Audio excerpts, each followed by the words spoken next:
Hello students, welcome all of you. मानव तंत्र में उत्सर्जन तंत्र के पिछले लेक्चर में हमने मानव के उत्सर्जन तंत्र को स्टार्ट किया था, जिसके 4 भाग मैंने बताए थे। एक होता है वृक्क, दूसरा इसका जो पार्ट होता है, पहला वृक्क या किडनी, सेकेंड पार्ट इसका होता है मूत्राशय, थर्ड पार्ट होता है मूत्र नलिका और फोर्थ इसका पार्ट या हिस्सा होता है मूत्र मार्ग या मूत्र जनन छिद्र के नाम से उसे जाना जाता है। तो जो मानव का उत्सर्जन तंत्र है, एक डायग्राम हमने बनाया था, एक रफली हम दोबारा यह बनाते हैं। तो किडनी वाला पार्ट, किडनी वाला पार्ट था, फिर इसमें से इस तरह की जो ट्यूब लाइक स्ट्रक्चर निकल रही थी, उनको हमने नाम दिया था मूत्र नलिकाएं। ये मूत्र नलिकाएं नीचे की ओर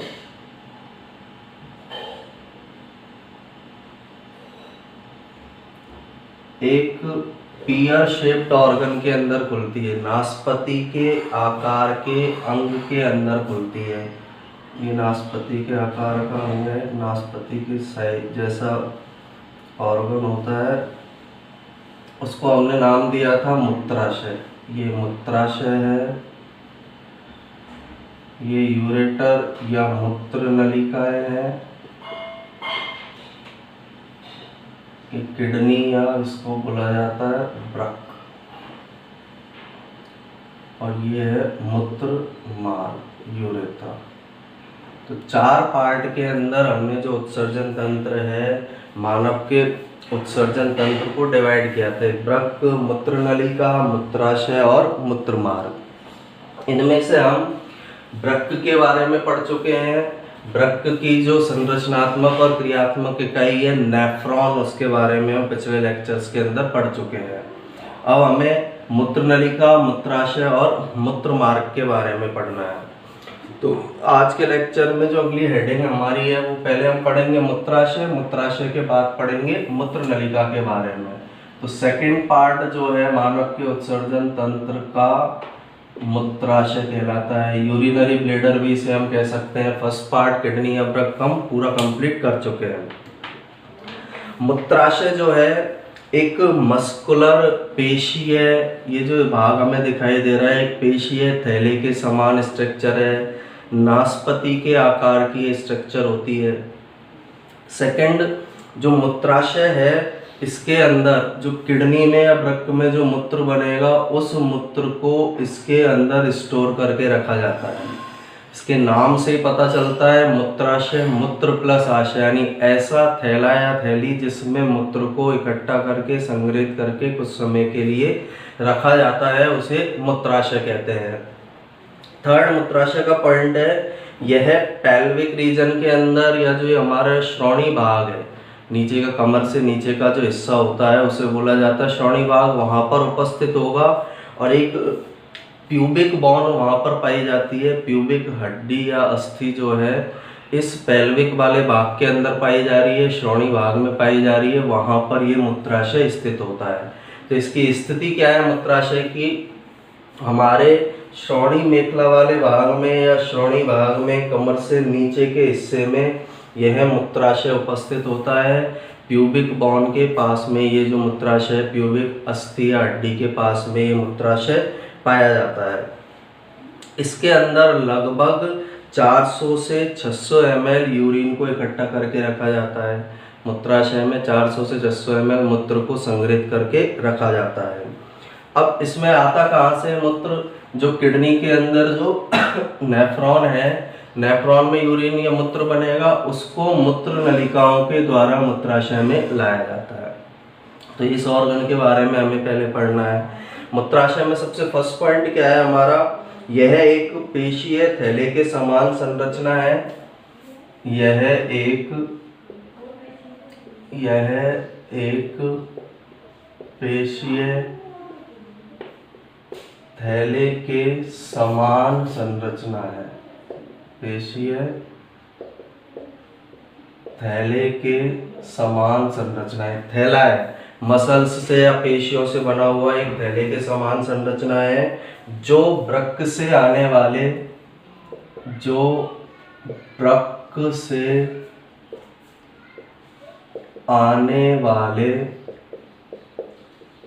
मूत्र को संग्रहित करता है, जो वृक्क से आने वाले मूत्र को संग्रहित करता है। कुछ समय के लिए यहाँ पर मूत्र को इकट्ठा करके रखा जाता है। तो पेशीय थैले के समान स्ट्रक्चर है, जो वृक्क या किडनी में जो यूरिन बनेगा, मूत्र बनेगा, उसको यहाँ पर कुछ समय के लिए संग्रहित करने का काम किया जाता है, इकट्ठा करने का काम इस थैली के समान स्ट्रक्चर के अंदर किया जाता है। नेक्स्ट पॉइंट, स्थिति इसकी क्या है? यह श्रोणि क्षेत्र में, अब श्रोणि क्षेत्र अभी मैंने बताया है, ये ऊपर वाला जो हमारा है ये अंशीय क्षेत्र कहलाता है, नीचे वाला जो हिस्सा है कमर से नीचे का हिस्सा श्रोणि क्षेत्र है। तो ये श्रोणि क्षेत्र में उपस्थित होगा। कहाँ पर उपस्थित होता है? प्यूबिक जो बोन है, प्यूबिक जो अस्थि पाई जा रही है उसके ऊपर और पीछे की ओर। तो यह श्रोणि क्षेत्र में प्यूबिक जो अस्थि है, हड्डी है, के ऊपर स्थित होता है। यानी इसकी पोजीशन कहाँ है, इसकी स्थिति कहाँ है? जो हमारा प्यूबिक रीजन है, श्रोणि क्षेत्र है, इस क्षेत्र में एक अस्थि है प्यूबिक, उस प्यूबिक के ऊपर की और थोड़ा सा पीछे की और ये मूत्राशय स्थित होता है। इसकी पोजीशन होती है हमारे शरीर में, ये इसकी स्थिति होती है। और इसकी जो आकृति है नाशपाती के समान होती है। थर्ड है, यह नाशपाती के समान आकृति का होता है। हमको डायग्राम में दिखाई दे रहा है, इसकी जो शेप है या आकृति है किसके समान है? नाशपाती के समान इसकी आकृति पाई जाती है, पियर शेप इसकी आकृति होगी। नेक्स्ट पॉइंट यह है, अब इसके अंदर, नाम के अंदर मैंने बताया था काम क्या है इसका, जो यूरिन या मूत्र किडनी से आ रहा है उसको स्टोर करके रखेगा। कितने ml यूरिन को स्टोर करके रख सकता है? 400 से 600 ml यूरिन को ये स्टोर करके रखता है। तो यह 400 से 600 ml मूत्र का संग्रहण करता है और मूत्र उत्सर्जन में सहायक है, मूत्र उत्सर्जन में सहायक होता है। यानी इसके अंदर ये जो थैले की तरह की स्ट्रक्चर है, इसमें 400 से 600 ml यूरिन या मूत्र इकट्ठा हो सकता है और इसी के द्वारा फिर इसको बाहर मूत्र मार्ग के द्वारा कहाँ निकाला जाता है? बाहर की ओर निकाला जाता है। इसलिए ये मूत्र उत्सर्जन की क्रिया के अंदर सहायता प्रदान करने का काम करेगा। आता कहाँ से है इसमें यूरिन? वृक्क में जो यूरिन बनेगा वो मूत्र नलिका से मूत्राशय में आता है। तो नेक्स्ट इसका पॉइंट है, वृक्क में बनने वाला मूत्र मूत्र नलिकाओं द्वारा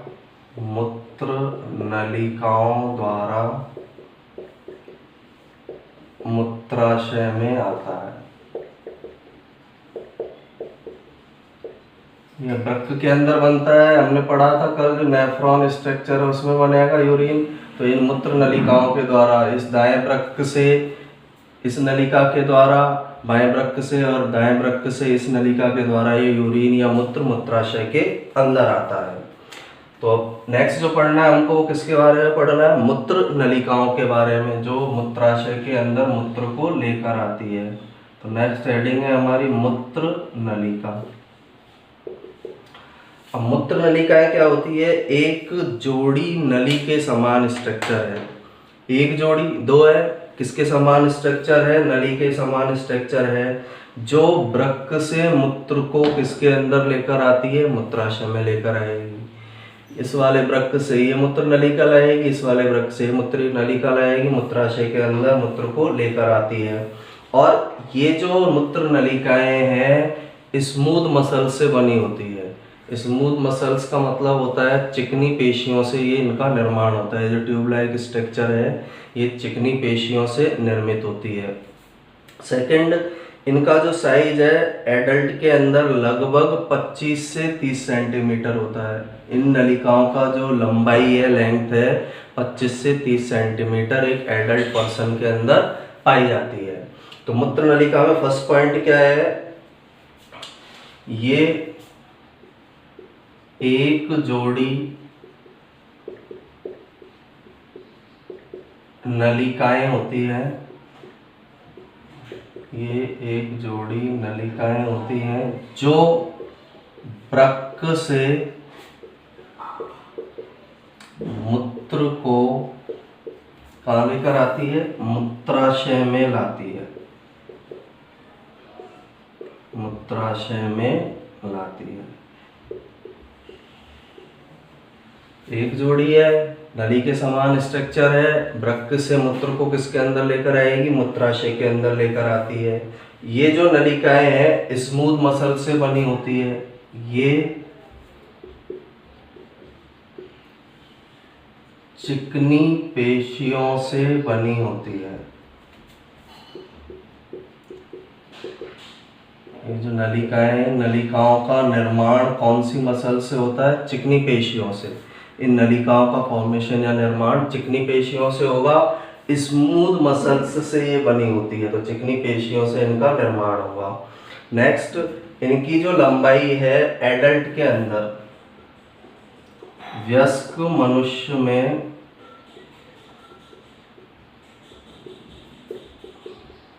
इनकी लंबाई कितने सेंटीमीटर होगी, 25 से 30 सेंटीमीटर होती है। जो नलिकाएं हैं इनकी लेंथ या लंबाई वयस्क मनुष्य के अंदर लगभग 25 से 30 सेंटीमीटर पाई जाती है। तो थर्ड पार्ट है उत्सर्जन तंत्र का। फर्स्ट पार्ट हमारा किडनी था, सेकंड हमने मूत्राशय पढ़ा है, थर्ड कौन सा है, मूत्र नलिका। इसके बाद फोर्थ पार्ट है हमारा यूरेथ्रा या मूत्रमार्ग। लास्ट जो पार्ट है उत्सर्जन तंत्र का, मूत्रमार्ग, यूरेथ्रा भी सही बोला जाता है। ये जो वाला हिस्सा हमको दिखाई दे रहा है इसे हम मूत्रमार्ग कहते हैं। और मूत्रमार्ग क्या है, ये एक ट्यूब लाइक स्ट्रक्चर है। ये भी एक ट्यूब, छोटी सी ट्यूब के समान स्ट्रक्चर होती है जो यूरिन को या मूत्र को मूत्राशय से शरीर के बाहर उत्सर्जित करने में सहायक है। मूत्रमार्ग क्या है, एक नली के समान संरचना है जो मूत्राशय से मूत्र को शरीर से बाहर निकालने में सहायक होती है। शरीर के बाहर यहाँ इस मूत्राशय में जो मूत्र का संग्रहण किया गया था उसको शरीर से बाहर निकालने में ये मूत्रमार्ग जो संरचना है ये सहायक होगी। नर के अंदर या मेल के अंदर ये जो मूत्रमार्ग है यह पेनिस से कनेक्ट होता है। नर का जो जेनाइटल ऑर्गन है, जनन अंग, उससे कनेक्ट होगा। और फीमेल के अंदर ये जो फीमेल का जेनाइटल ऑर्गन है वेजाइना उसके जस्ट ऊपर स्थित होता है। नीचे वेजाइना की ओपनिंग मिलेगी, जो योनि की ओपनिंग है वो पाई जाती है। इसके जस्ट ऊपर मूत्रमार्ग फीमेल्स के अंदर पाया जाता है। नर के अंदर ये जो मूत्रमार्ग है ये सीमेन के भी ट्रांसपोर्टेशन में हेल्प करता है। सीमेन बोला जाता है वीर्य को, जिसके अंदर स्पर्म शुक्राणु पाए जाते हैं, उसका ट्रांसपोर्टेशन भी मेल के अंदर इस मूत्रमार्ग के द्वारा किया जाएगा। और मेल में जो ये सीमेन है इजैकुलेटरी डक्ट या स्खलन वाहिनी से आता है, मूत्रमार्ग में आता है और मूत्रमार्ग से इसको बाहर निकाला जाता है। मेल का जो मूत्रमार्ग है उसकी लंबाई फीमेल का जो मूत्रमार्ग है उसकी लंबाई की तुलना में ज़्यादा होती है। तो ये इंपॉर्टेंट पॉइंट्स मूत्रमार्ग के बारे में। मूत्रमार्ग क्या है, सबसे पहले तो ये एक ट्यूब लाइक स्ट्रक्चर है, नली के समान संरचना है जो यूरिन को मूत्राशय से शरीर के बाहर निकालती है। फर्स्ट इसका पॉइंट क्या है, यह एक नली के समान संरचना है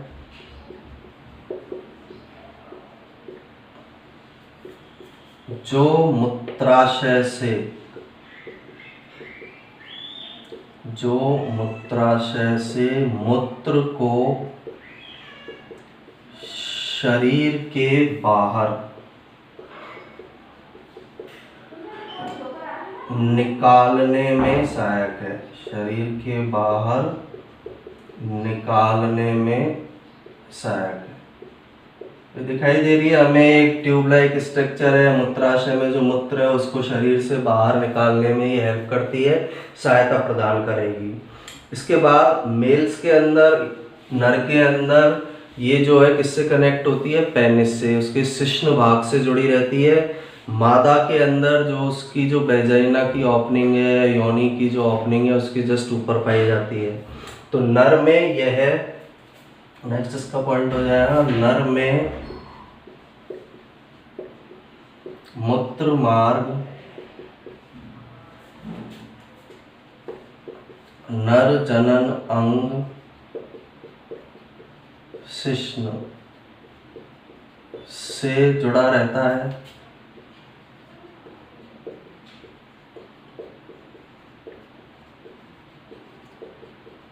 जबकि मादा में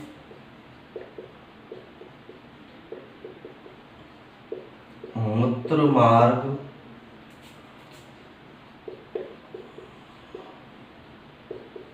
योनि द्वार के ऊपर स्थित होता है।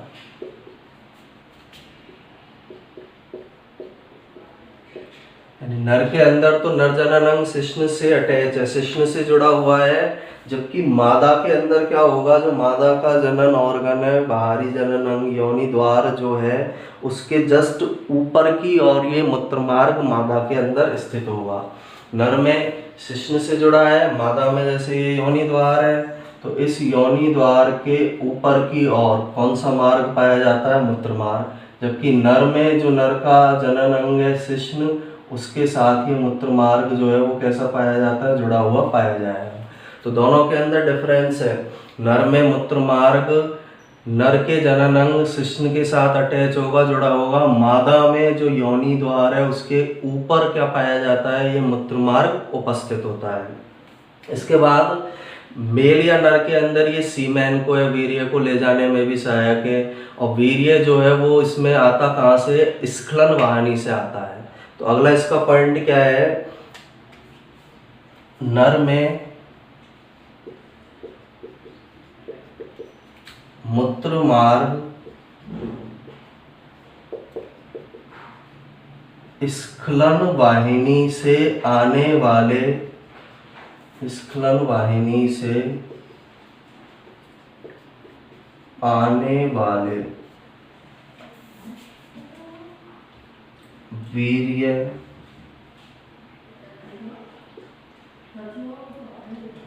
का परिवहन भी करता है। यानी नर के अंदर ये उभयनिष्ठ मार्ग का काम कर रहा है, जनन मार्ग का भी काम कर रहा है और मूत्र मार्ग का भी काम कर रहा है। क्यों कर रहा है उभयनिष्ठ, क्योंकि नर के अंदर ये स्खलन वाहिनी से जो सीमेन आएगा, वीर्य आएगा, उसके ट्रांसपोर्टेशन में, उसके परिवहन में भी ये हेल्प करता है। दोनों के लिए एक ही मार्ग है, मूत्र के लिए भी यही मार्ग है, सीमेन के लिए भी यही मार्ग है, वीर्य के लिए भी यही मार्ग है। वीर्य में होते हैं स्पर्म, जो मेल गैमेट होते हैं, नर युग्मक होते हैं, वो उसके अंदर पाए जाते हैं। तो नर में मूत्र मार्ग स्खलन वाहिनी से आने वाले वीर्य का भी परिवहन करता है, इसलिए नर के अंदर ये उभयनिष्ठ मार्ग का काम करता है। वीर्य के लिए भी यही मार्ग होता है और मूत्र के लिए भी यही मार्ग पाया जाता है। आता कहाँ से, जो वीर्य सीमेन है, स्खलन वाहिनी से, इसको भी बाहर निकालने में कौन सहायक होता है, मूत्र मार्ग सहायक होता है। इसके बाद जो लेंथ है, नर का मूत्र मार्ग मादा के मूत्र मार्ग के कंपैरिजन में बड़ा होता है। तो नेक्स्ट इसका पॉइंट लास्ट, नर के मूत्र मार्ग की लंबाई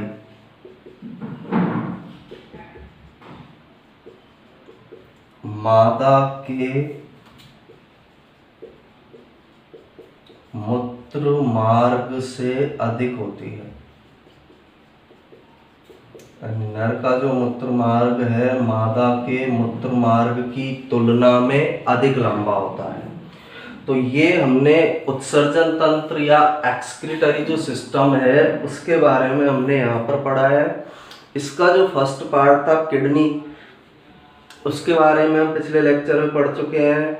उसके अंदर एक संरचनात्मक और क्रियात्मक इकाई पाई जा रही थी नेफ्रॉन। उस नेफ्रॉन के बारे में भी हमने पिछले लेक्चर में पढ़ा है। आज हमने इस वाले भाग को हमने पहले कंप्लीट कर लिया, फर्स्ट पार्ट को। आज सेकंड पार्ट मूत्राशय पढ़ा, थर्ड पार्ट मूत्र नलिका और लास्ट पार्ट किसके बारे में पढ़ा है, मूत्र मार्ग। यहाँ पर जो उत्सर्जन तंत्र है वो कंप्लीट है। इसके बाद नेक्स्ट लेक्चर के अंदर हम मूत्र निर्माण की क्रिया को पढ़ेंगे कि इनके अंदर किडनी या वृक्क में नेफ्रॉन में जो यूरिन है या मूत्र का निर्माण किस प्रकार से होता है। इसको एक बार मैं फिर से रिवाइज कर देता हूँ। सबसे पहले तो मूत्राशय पेशीय थैले के समान संरचना है, थैले जैसी स्ट्रक्चर है, मसल्स या पेशियां इसमें पाई जा रही है जो वृक्क से आने वाले मूत्र को संग्रहित करता है। यहाँ से जो मूत्र आएगा किडनी या वृक्क से, उसको यहाँ पर कुछ समय के लिए संग्रहित किया जाता है। श्रोणि क्षेत्र में प्यूबिक अस्थि के ऊपर स्थित होता है। ये जो हिस्सा है कमर से नीचे वाला श्रोणि क्षेत्र है, इसमें एक अस्थि है प्यूबिक अस्थि, उसके ऊपर की तरफ थोड़ा पीछे की तरफ यह स्थित होगा। नासपति के समान आकृति का होता है। इसकी जो शेप है वो शेप किसके समान है, नासपति के समान है। यह लगभग 400 से 600 ml मूत्र को संग्रहित करके रखता है और मूत्र के उत्सर्जन में सहायक होता है। 400 से 600 ml मूत्र को इसके अंदर इकट्ठा करके रखा जाता है और मूत्र के उत्सर्जन में ये सहायक है। वृक्क में बनने वाला जो मूत्र है मूत्र नलिकाओं द्वारा मूत्राशय में आता है। इनमें जो यूरिन बनता है यहाँ पर है मूत्र। इन मूत्र नलिकाओं के द्वारा ये मूत्र किसके अंदर आता है, मूत्राशय के अंदर आता है। नेक्स्ट स्ट्रक्चर मूत्र नलिका। एक जोड़ी नलिकाएं होती है, एक और एक दो, एक जोड़ी नलिकाएं हैं जो वृक्क से मूत्र को मूत्राशय में लाती है। ये यहाँ पर जो मूत्र बन रहा है उसको कहाँ पर लेकर आती है, मूत्राशय के अंदर। चिकनी पेशियों से बनी होती है। इनके अंदर जो पेशियां पाई जाएंगी वो कौन से प्रकार की होती है, चिकनी पेशियां इनके अंदर उपस्थित होंगी। वयस्क मनुष्य में ये जो मूत्र नलिका है इनकी लंबाई 25 से लेकर 30 सेंटीमीटर होती है। एक एडल्ट व्यक्ति में इन मूत्र नलिकाओं की लंबाई 25 से 30 सेंटीमीटर होगी। नेक्स्ट लास्ट इसका पार्ट उत्सर्जन तंत्र का मूत्र मार्ग। मूत्र मार्ग क्या है, यह एक नली के समान संरचना है, छोटी नली के समान ही एक स्ट्रक्चर है जो मूत्राशय से मूत्र को शरीर के बाहर निकालने में सहायक है। ये जो है मूत्र मार्ग, ये मूत्राशय से मूत्र को शरीर के बाहर निकालने में क्या करता है, सहायता प्रदान करेगा। नर में मूत्र मार्ग नर जनन अंग शिश्न से जुड़ा रहता है। मेल के अंदर या नर के अंदर ये मूत्र मार्ग है नर जनन अंग शिश्न से जुड़ा रहेगा, जैसे शिश्न स्ट्रक्चर है इससे जुड़ा रहेगा। जबकि मादा में मूत्र मार्ग योनि द्वार के ऊपर स्थित होता है। ये मादा में योनि द्वार है, इसके ऊपर की ओर मादा में क्या पाया जाता है, मूत्र मार्ग पाया जाता है। नर में मूत्र मार्ग स्खलन वाहिनी से आने वाले वीर्य का परिवहन भी करता है। स्खलन वाहिनी से जो सीमेन या वीर्य आ रहा है जिसमें स्पर्म या शुक्राणु होते हैं, उसका परिवहन भी नर में मूत्र मार्ग करता है। इसलिए इसे नर में उभयनिष्ठ मार्ग बोलते हैं, क्योंकि ये मूत्र के लिए भी मार्ग का काम करता है और वीर्य के लिए भी मार्ग का काम करता है, इसलिए इसको उभयनिष्ठ मार्ग कहा जाता है। नर के मूत्र मार्ग की लंबाई मादा के मूत्र मार्ग से अधिक होती है। नर का जो मूत्र मार्ग है उसकी लेंथ या लंबाई मादा का जो मूत्र मार्ग है उसके कंपैरिजन में लंबी होती है। यानी नर के मूत्र मार्ग मादा के मूत्र मार्ग की तुलना में अधिक लंबा पाया जाता है। तो यहाँ उत्सर्जन तंत्र कंप्लीट है। नेक्स्ट लेक्चर के अंदर हम जो मूत्र निर्माण है उसकी क्रियाविधि को पढ़ेंगे कि किडनी के अंदर मूत्र का निर्माण किस प्रकार से संपन्न होता है, किडनी में जो मूत्र निर्माण है वो किस प्रकार से मूत्र निर्माण की क्रियाविधि पाई जाती है। इसके भी नोट्स बनाने के लिए आप इसका स्क्रीनशॉट ले सकते हैं। Thank you.